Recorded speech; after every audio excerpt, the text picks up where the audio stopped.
Welcome. In this video I will show you how to download the Google Chrome web browser on your LG Gram laptop.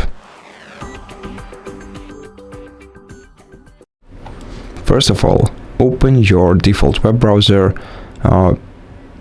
It's most probably gonna be the Microsoft Edge if you don't have any other browser set up on your PC. Then search for Google Chrome. Download. And then open the official google.com website that says Google Chrome, the fast and secure something something.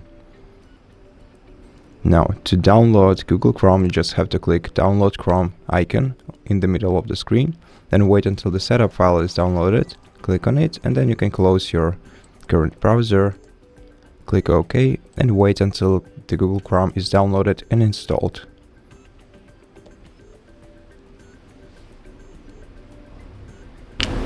Now, click either sign in if you want to sign into your Google account, or if you don't want to right now, just click don't sign in. Then if you want to set your browser as this browser as your default one, you can click set as default. Otherwise, just skip by pressing the respective icon. Now, you can either turn on and add privacy feature by clicking turn it on, or just click no thanks. And right now you just have to click got it. And now you're free to start using your brand new Google Chrome web browser. Thank you for watching this video. If it helped you, please consider subscribing to our channel, leave us a like and a comment below, and I'll see you in the next one.